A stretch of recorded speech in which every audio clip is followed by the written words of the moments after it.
नमस्कार दोस्तों, कैसे हैं आप लोग। आज की इस वीडियो में मैं आपके साथ स्पाइसजेट लिमिटेड कंपनी के क्वार्टर फोर रिजल्ट को डिस्कस करने जा रहा हूं। कंपनी ने अपने मार्च क्वार्टर फोर फाइनेंशियल रिजल्ट को आज के दिन यानी कि 14 जून 2025 को डिक्लेयर कर दिया है। तो आज की इस वीडियो में हम जानेंगे कि कंपनी का रिजल्ट कैसा रहा।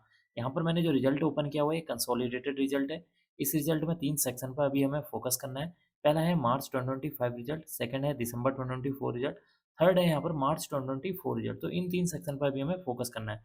तो सबसे पहले बात कर लेते हैं कि इस क्वार्टर में कंपनी की टोटल कितने करोड़ की यहाँ पर रिवेन्यू जनरेट होती हुई नजर आई है। यानी कि कंपनी का जो मेन बिजनेस है वहां से कितने करोड़ की यहाँ पर रिवेन्यू देखने को मिल रही है। देखिए, इस क्वार्टर में कंपनी की 1465 करोड़ की रिवेन्यू जनरेट हुई है।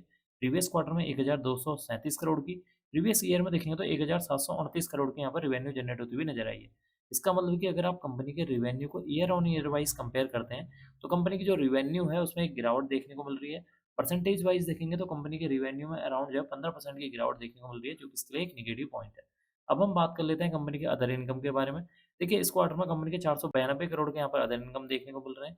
प्रीवियस क्वार्टर में देखेंगे 417 करोड़। प्रीवियस ईयर में देखेंगे 636 करोड़ के यहाँ पर अदर इनकम देखने को मिल रहे हैं। इसका मतलब कि जो अदर इनकम है उसमें भी यहाँ पर गिरावट देखने को मिल रही है, जो कि इसके लिए एक हल्का सा नेगेटिव पॉइंट है। अब हम बात कर लेते हैं कंपनी के खर्चों के बारे में कि इस क्वार्टर में कंपनी ने कितने करोड़ के यहाँ पर खर्चे किए हैं। देखिए, इस क्वार्टर में कंपनी के 1616 करोड़ के खर्चे हैं। प्रीवियस क्वार्टर में 1633 करोड़ के। प्रीवियस ईयर में देखेंगे 2247 करोड़ के खर्चे देखने को मिले हुए हैं। इसका मतलब कि इस क्वार्टर में कंपनी की अगर यहाँ पर रिवेन्यू या सेल्स में गिरावट देखने को मिल रही है तो कंपनी के जो खर्चे हैं वो भी यहाँ पर गिरते हुए नजर आ रहे हैं। अब हम बात कर लेते हैं कंपनी के प्रॉफिट बिफोर टैक्स के बारे में। देखिए, इस क्वार्टर में कंपनी का प्रॉफिट बिफोर टैक्स 341 करोड़ है। प्रीवियस क्वार्टर में देखेंगे तो 20 करोड़ था। प्रीवियस ईयर में देखेंगे तो 126 करोड़ यहाँ पर प्रॉफिट बिफोर टैक्स देखने को मिल रहा है। इसका मतलब कि इस क्वार्टर में कंपनी का जो प्रॉफिट बिफोर टैक्स है, जब हम उसको year on year wise compare करते हैं तो यहाँ पर जो कंपनी का प्रॉफिट बिफोर टैक्स है वो बढ़ते हुए नजर आया है। परसेंटेज वाइज देखेंगे तो 173% की यहाँ पर जंप देखने को मिल रही है, जो कि इसके लिए एक पॉजिटिव पॉइंट है। अब हम बात कर लेते हैं कंपनी के नेट प्रॉफिट के बारे में, यानी कि पैट के बारे में, कि प्रॉफिट आफ्टर टैक्स के बारे में। देखिए, इस क्वार्टर में कंपनी का profit after tax 341 crore. Previous quarter में 20 करोड़।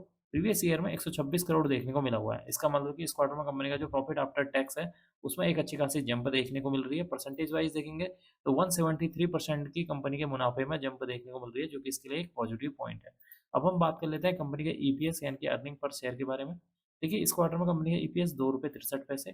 प्रीवियस क्वार्टर में 15 पैसे। प्रीवियस ईयर में देखें तो 1 रुपये 51 पैसे देखने को मिल रहा है। इसका मतलब कि कंपनी का जो ईपीएस है वो भी यहाँ पर बढ़ता हुआ नजर आ रहा है, जो कि इसके लिए एक पॉजिटिव पॉइंट है। कुल मिलाकर देखा जाए इस क्वार्टर में कंपनी का जो रिजल्ट है वो मिला-जुला देखने को मिल रहा है, क्योंकि एक तरफ तो कंपनी की रिवेन्यू में 15% की गिरावट देखने को मिल रही है।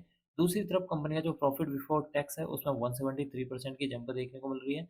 और कंपनी का जो नेट प्रॉफिट है उसमें अराउंड 173% की जंप देखने को मिल रही है। कंपनी का ईपीएस भी बढ़ता हुआ नजर आ रहा है। तो कुल मिलाकर देखा जाए कंपनी का जो रिजल्ट है इस क्वार्टर में मिला-जुला देखने को मिल रहा है। अब मैं इस वीडियो को यहीं पर एंड करूँगा। उम्मीद करता हूँ कि आपको ये वीडियो पसंद आई होगी। अगर आपको ये वीडियो पसंद आई तो please like, share and subscribe करना ना भूलें। Thank you.